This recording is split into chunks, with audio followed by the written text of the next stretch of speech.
বিসমিল্লাহির রহমানির রহিম। প্রিয় শিক্ষার্থী বন্ধুরা, আসসালামু আলাইকুম ওয়া রাহমাতুল্লাহি ওয়া বারাকাতুহু। ইংলিশ অ্যাডভাইস পরিবারের পক্ষ থেকে আরেকটি নতুন ক্লাসে সবাইকে স্বাগত। শিক্ষার্থী বন্ধুরা, আজকের ক্লাসটি আমরা রাইটিং নিয়ে কথা বলবো। এই রাইটিং পার্টটি আমাদের এসএসসি থেকে শুরু করে ফাজিল, ডিগ্রি, সেভেন কলেজ প্রত্যেকটি ক্লাসের জন্য কম্পালসারি, এবং এইচএসসি 2024 পরীক্ষার্থীদের জন্য এটি ভীষণ important, because minimum effort and maximum result 15 marks দেওয়া হয়েছে আইটেমটিতে। করোনা ভাইরাসের জন্য সংক্ষিপ্ত সিলেবাসের ক্ষেত্রে 15 মার্কস বরাদ্দ করা হয়েছে ফার্স্ট পেপারের এই রাইটিং পার্ট নিয়ে। এই রাইটিং পার্টটি রাইট এ লেটার, আমরা কিভাবে লেটার লিখব, কোন কোন জায়গাগুলো ফোকাস করব, যেন আমরা পরীক্ষার কেন্দ্রে যাওয়ার আগে বাড়ি থেকে কনফিডেন্স নিয়ে যেতে পারি। Yes, I can write a letter. প্রশ্ন যে কোনো হতে পারে, যে কোনো বিষয়ে আমাকে লেটার লিখতে হতে পারে, বাট কোন জায়গাগুলো আমরা ফোকাস করব, যাতে করে আমি লেটারটি 100% ভালো করে লিখতে পারি এবং কাঙ্ক্ষিত নাম্বার পেতে পারি, সে বিষয়গুলো নিয়ে আমরা আজকে কথা বলবো। শিক্ষার্থী বন্ধুরা, ইনফর্মাল লেটারে ভালো নাম্বার পেতে হলে আমরা প্রথমত লেটারের যে ফরম্যাটটি সেটি মাথায় নিব। আমাদের লেটারে কোন কোন জায়গাগুলো ফলো করব। নাম্বার 1, এখানে বলা হয়েছে suppose you are Arif or Arifa. আমি ছেলে হলে আরিফ নাম ধারণ করব, মেয়ে হলে আরিফা ধারণ করব।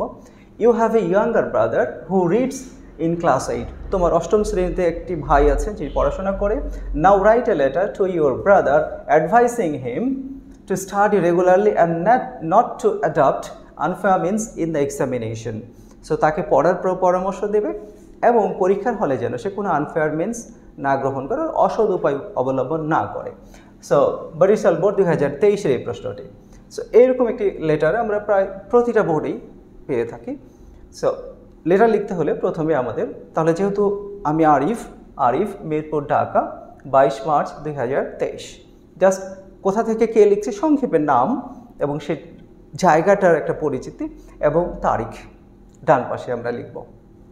সো কমা দেব প্রত্যেকটা আরিফ মিরপুর ঢাকা 22 মার্চ 2023।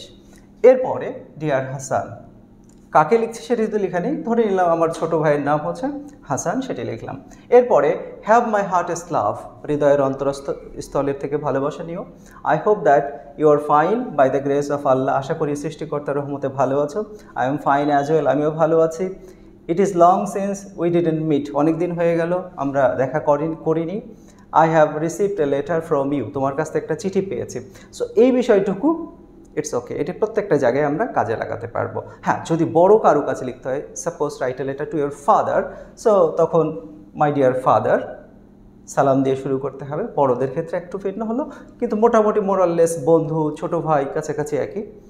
বাবা হলে শুধু আসসালামু আলাইকুম, এভাবে আমরা শুরু করতে পারি। সো বড়দের ক্ষেত্রে। সো শিক্ষার্থী বন্ধুরা, এই ফরম্যাটটি আমরা মাথায় নিব। এরপরে এখানে বলা হচ্ছে টু ইউর ব্রাদার অ্যাডভাইজিং হিম, এখানে বলা হচ্ছে advising him not to study regularly. So এই জায়গাটুকুতে এরপরে আমরা লিখব ইউ মাস্ট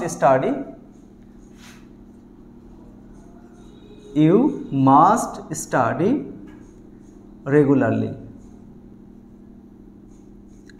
তোমার কি করা উচিত? নিয়মিত পড়াশোনা করা উচিত।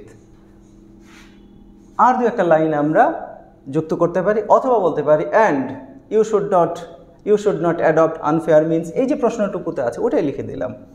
ইউ শুড নট অথবা must not adopt unfair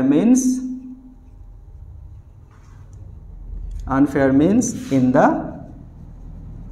exam.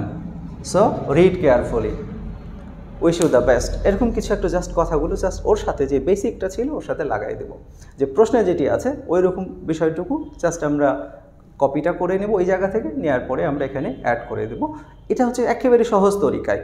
এরপরেও যদি আমাদের মধ্যে যেসব শিক্ষার্থী বন্ধুরা অনেক ব্রাইট আছো, যারা লিখতে পারে, তাহলে তো তাদের জন্য অনেক ঝামেলার কিছু নেই, তারা আরও অনেক কিছু সুন্দর করে গুছিয়ে লিখতে পারে। বাট যদি আমরা না পারি, মিনিমাম যেটি করতে পারি, আমরা প্রশ্নের এই অংশটুকু পিক করতে পারি যে প্রশ্নে কী চাওয়া হয়েছে। এখানে যেমন বলা হয়েছে তোমার পড়ার জন্য উপদেশ দাও। সো আমরা কি বলছি? ইউ মাস্ট স্টাডি রেগুলারলি, তোমার কি করা উচিত? নিয়মিত পড়া উচিত। Exam is knocking at the door, পরীক্ষা তোমার কাছে চলে এসছে। So you must study regularly and you should not adopt unfair means in the examination hall, এবং তোমার কী করা উচিত নয়? পরীক্ষার হলে গিয়ে কোনো প্রকার অসৎ উপায় অবলম্বন করা উচিত নয়। এরপরে convey my regards to the family, পরিবারের সবার প্রতি আমার ভালোবাসা দিও। No more today with the best wishes, your brother Arif. এরপরে শেষে যেটা করতে হবে, একটা সুন্দর করে চিঠির খাম তৈরি করতে হবে। এটিও আবার চিঠির অংশ, কারণ চিঠি লিখলে তো চিঠি তো আর উড়ে যাবে না বাতাসে, চিঠিটাকে পাঠাতে হবে পোস্ট কিংবা কুরিয়ার সার্ভিসে। সো সেখানে কি করতে হবে, চিঠিটা খামের মধ্যে ঢোকানোর পরে খামের উপরে ফ্রম এবং টু, ডান পাশে স্ট্যাম্প, যে পাঠালো তার নাম এবং ঠিকানা, এবং যার কাছে পাঠালাম তার নাম এবং ঠিকানা এখানে জাস্ট স্ট্যাম্পের এই খামের উপর বসায় দেবো। সো শিক্ষার্থী বন্ধু, এভাবে আমরা যদি বেসিক আইডিয়াটুকু মাথায় রাখতে পারি, একটা লেটারের ফরম্যাট মনে রাখতে পারি, একটা শুধু, তাহলে আমরা সারা জীবন যে কোনো জায়গায় আমরা ভালো নাম্বার পাবো চিঠি লেখার মধ্য দিয়ে। Thank you for joining our class.